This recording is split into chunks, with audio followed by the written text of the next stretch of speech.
My name is Evelyn Blake. I am 52 years old, and for most of my adult life I believed I was married to a good man. My husband Richard is the chief financial officer of a growing tech company here in Seattle. For 25 years I've been the woman who kept everything steady: the home, the finances, the family.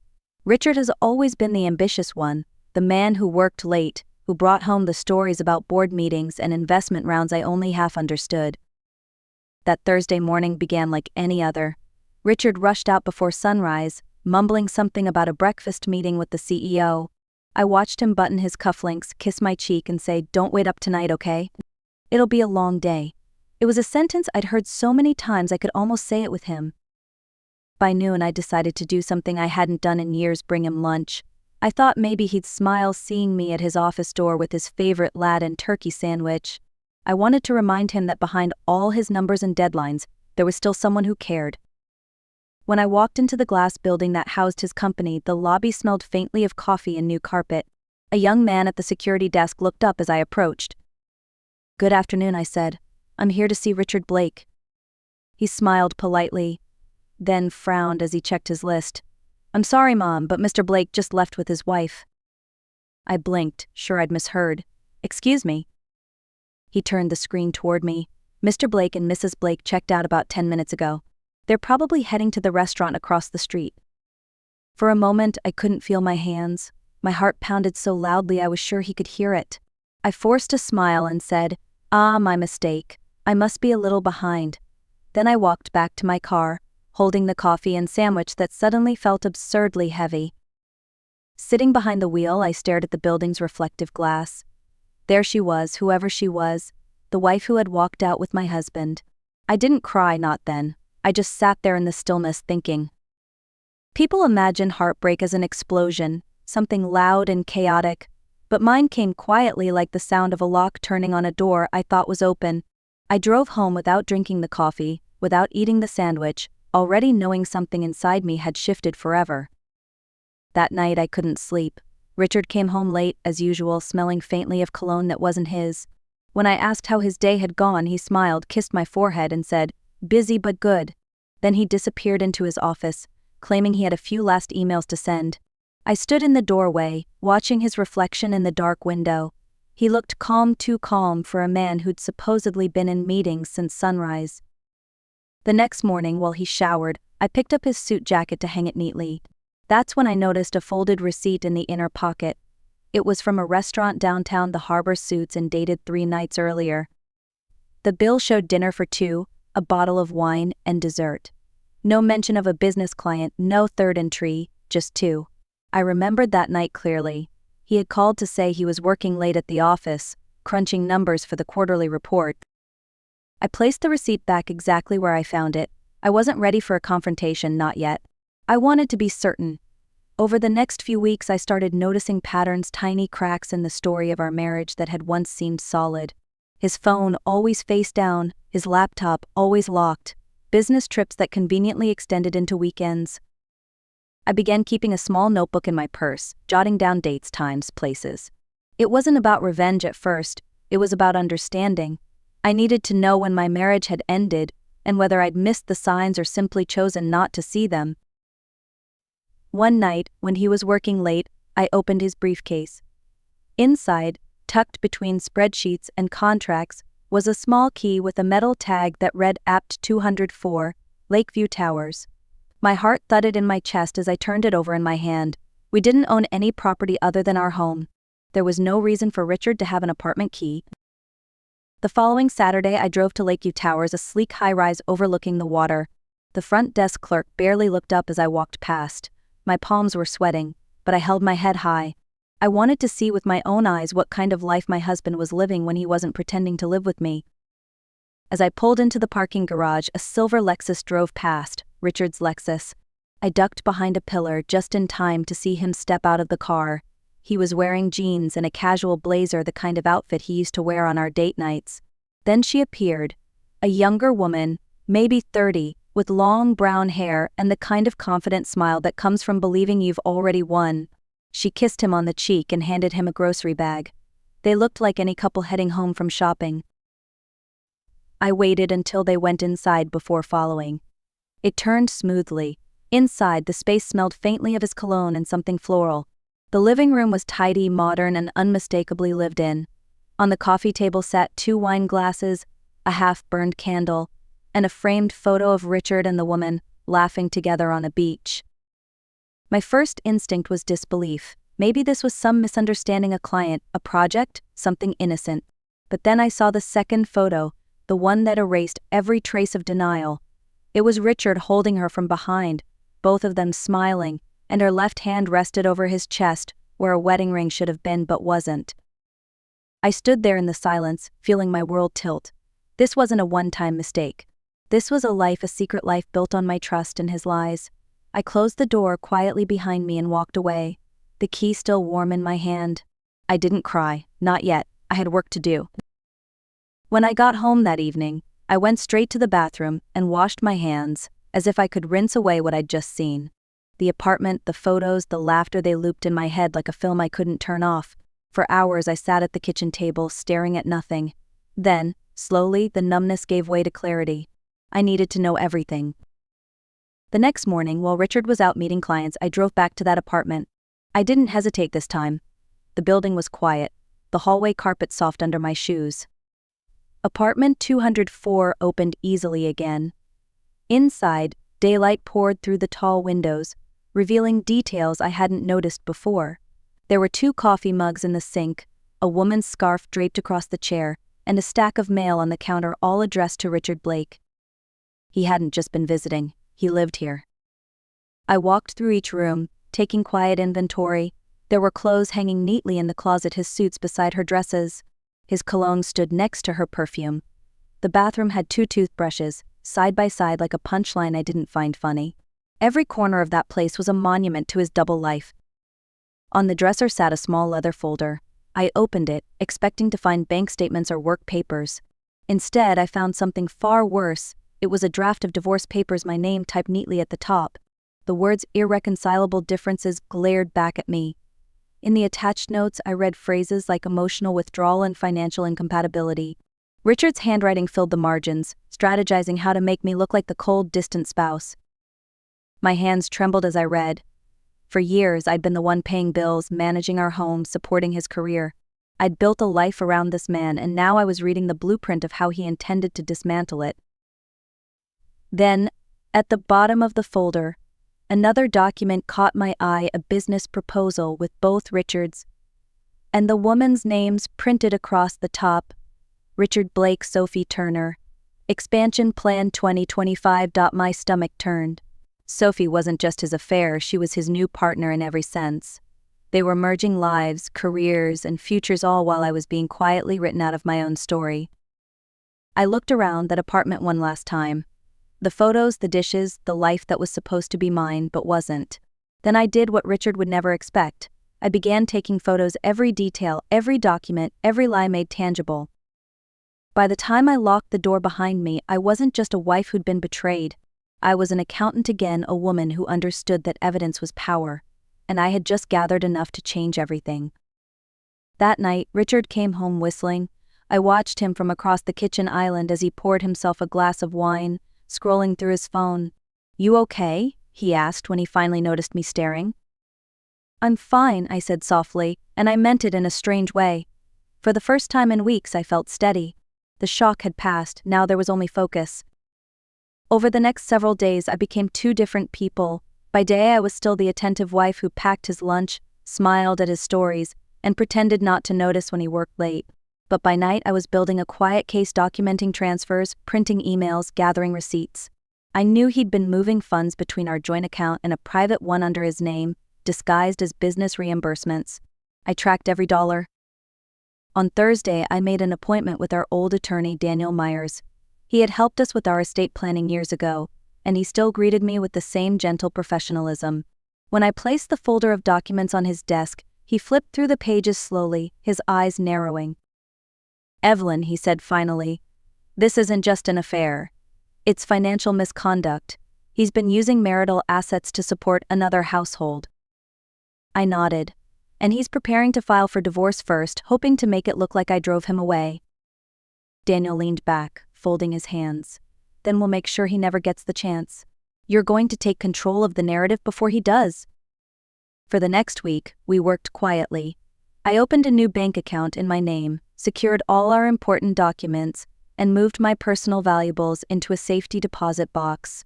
I copied everything: emails, transaction logs, even screenshots of his calendar entries with Sophie's name. Through it all, I remained calm. Richard had no idea that the woman sitting across from him at dinner was preparing to dismantle his lies one piece at a time. The hardest part wasn't the deception, it was pretending I still loved him. Every time he leaned in to kiss me goodnight, I felt like I was looking at a stranger wearing my husband's face. By Friday evening, Daniel called. "Everything's ready," he said.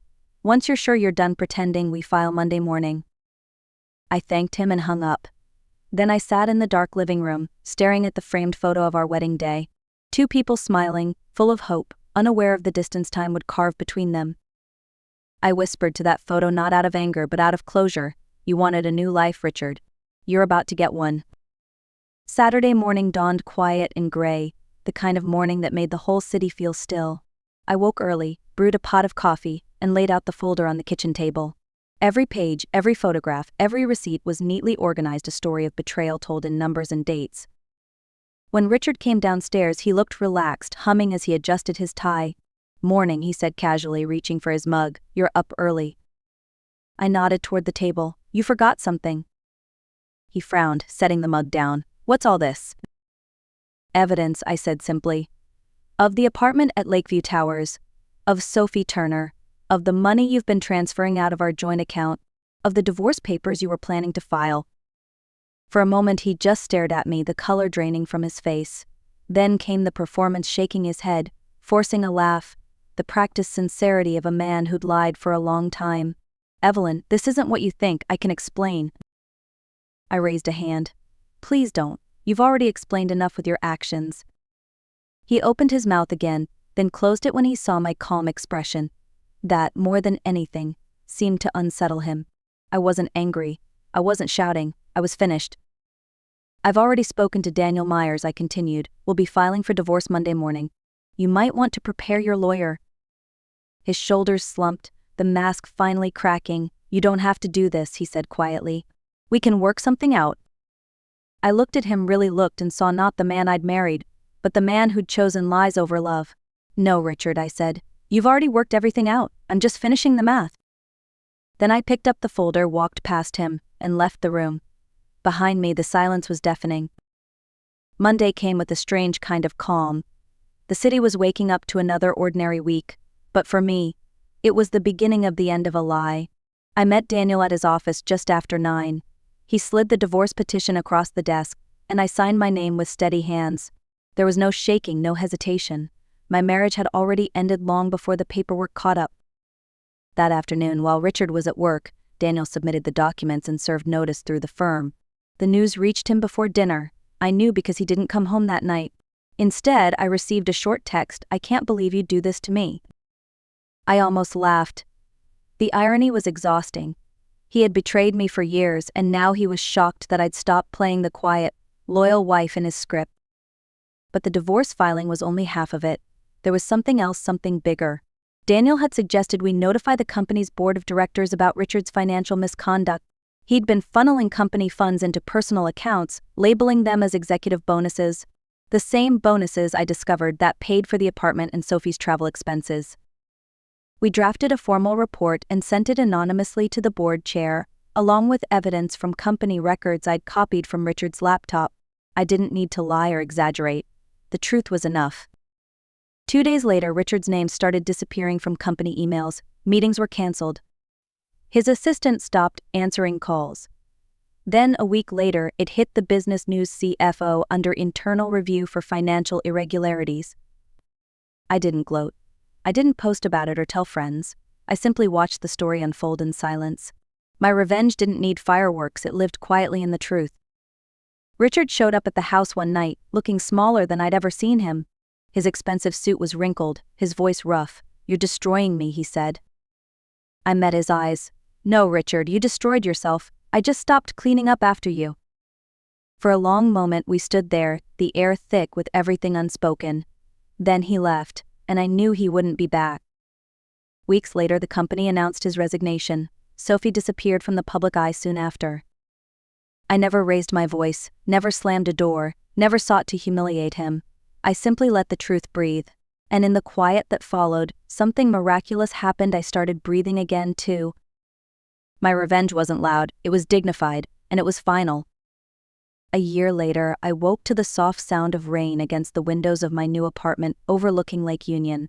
The air smelled of coffee and peace. My life had shrunk in size but grown in meaning. No more bored dinners, no more pretending, no more walking on emotional eggshells. Just me, a small balcony, and the freedom to live honestly.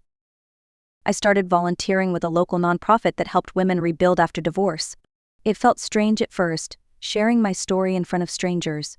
But soon I realized my pain had become someone else's roadmap. One woman told me, tears in her eyes, "You make me believe it's possible to start over." I smiled because I knew exactly what she meant. Richard tried to contact me twice. The first time, he sent a polite message about clearing up financial details. The second time he called, his voice was tired, deflated. "Evelyn," he said, "I made mistakes. I just want to talk." I let him finish, then replied quietly, "I spent years listening to you talk, Richard. You never said anything that matched your actions. I think we're done." He sighed, muttered something about wishing me well, and hung up. That was the last time I heard from him. The board at his old company completed their investigation. The results were public enough that no one in the industry would hire him again in a leadership role. Sophie left the city soon after.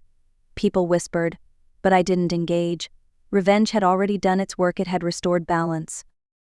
One evening, as I walked along the pier, the sunset painted the water gold. I thought about the woman I used to be, the one who waited up at night, believing love meant endurance. I whispered to her in my mind, "You made it." Peace doesn't come when life is perfect. It comes when you stop begging someone else to see your worth. It comes when you stop cleaning up the messes they made and start building your own tomorrow.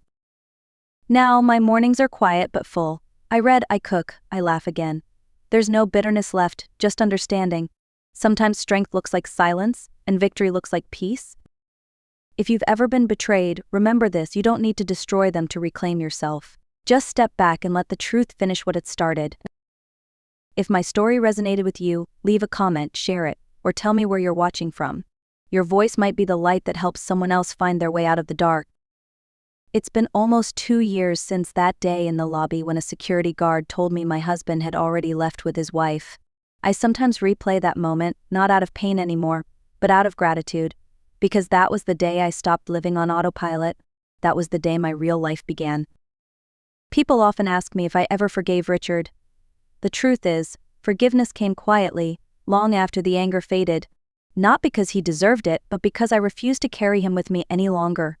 Hatred is a heavy suitcase, and I wanted both hands free for better things.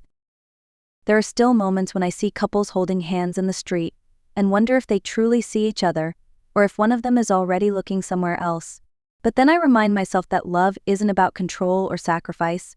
It's about truth, respect, and choice. Richard chose deceit. I chose peace, and I would make the same choice again, every single time.